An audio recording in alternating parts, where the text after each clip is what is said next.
प्यार से शिव महापुराण को सुनना है। कब सुनना चाहिए, किससे सुनना चाहिए, कैसे सुनना चाहिए। कि सबसे पहले तो शिव महापुराण के लिए किसी अच्छे ज्योतिषी विद्वान से अच्छा मुहूर्त निकलवाना चाहिए, शुभ मुहूर्त। लेकिन एक महात्मा का विचार मुझे बहुत अच्छा लगा कि भाई जब पाप करने के लिए मुहूर्त नहीं देखते हो तो पुण्य करने के लिए मुहूर्त क्या देखना। हाँ,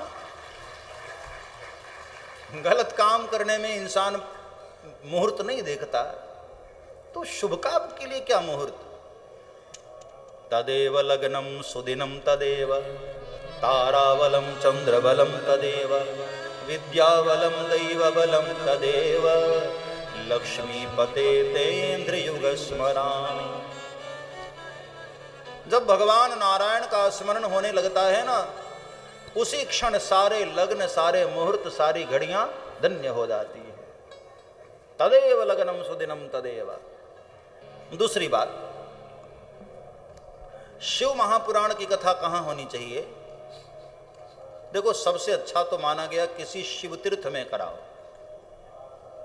काशी में, प्रयाग में, हरिद्वार में, केदारनाथ धाम में, 12 ज्योतिर्लिंग स्थान जहां पर भी आप नियरेस्ट हो, नजदीक हो, किसी शिव तीर्थ में कराओ तो अति उत्तम। उतना सामर्थ्य नहीं है तो शिव जी के मंदिर के आसपास करा लो, या फिर अपने ही घर में करा लो आप, लेकिन उस घर को ही शिव जी का मंदिर बना दो। अपने घर को ही सदा करके, सुंदर श्रृंगारित करके, जहां पर भी कथा हो उसको ही ऐसा दिव्य वातावरण तैयार कर दो कि शिवालय लगने लग जाए। वहां कथा सुन सकते हैं आप।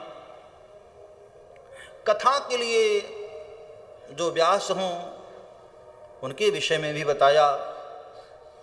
शिव के चरणों में श्रद्धा रखने वाले हों, शिव के चरणों में प्रेम रखने वाले हों, मस्तक पर त्रिपुंड लगा हो, भस्म लगा हो, गले में रुद्राक्ष की माला धारण किए हों, ऐसे व्यास स्वरूप वक्ता को चुने, उनके माध्यम से, उनके मुखार वृंद से इस कथा को श्रवण करें। जब तक कथा चले, हो सके तो व्रत रह करके कथा सुने। व्रत नहीं रह पाते हैं तो चलो एक टाइम रोटी खा लो, एक टाइम फलाहार कर लो, ऐसा कर लो।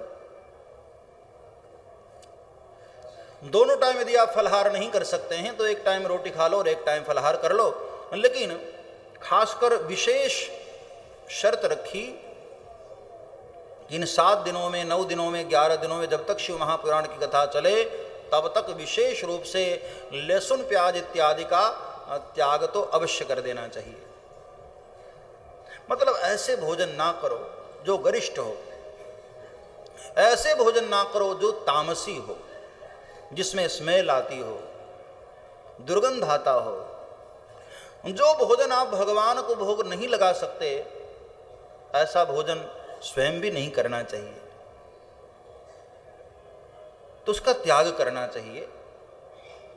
और जब तक कथा चले पवित्र भाव से ओम नमः शिवाय का जाप करते हुए कथा को प्रेम से सुने। और जो लोग कथा से बहुत दूर होते हैं, ध्यान देना, उनको भी किसी तरह मना करके ले आओ। जो कथा में रुचि नहीं रखते हैं, कथा में जिनको इंटरेस्ट नहीं है, उनको भी लेकर के आओ, उनको भी सुनाओ। ये कथा स्त्री शूद्र इत्यादि के लिए भी परम उपयोगी कथा है। ऐसा प्रबंधन करना चाहिए, हर किसी को कथा में आदर मिले और हर किसी को सम्मान मिले, सुख से बैठने का आसन हो, ऐसा सुंदर पंडाल बनाना चाहिए और सभी को आदर पूर्वक बिठा करके कथा श्रवण कराना चाहिए। करोड़ों योनियों में जन्म लेकर के दुख भोगते हुए भी मनुष्यों को भव सागर पार कराने में ये पुराण सर्वसामर्थ्य है। व्यासपीठ पर बैठकर जो वक्ता कथा सुना रहा हो ना, उसके प्रति धोखे से भी मन में गलत भाव नहीं आना चाहिए। खासकर जितनी देर वक्ता व्यासपीठ पर बैठा हो उतनी देर उसके भीतर शिव जी का ही दर्शन करते हुए प्रेम से भगवान की कथा हमें सुननी चाहिए। ऐसा सोचना चाहिए कि भगवान शंकर ही व्यास रूप में बैठकर हमें अपनी कथा सुना रहे हैं। यदि धोखे से भी हमारे मन में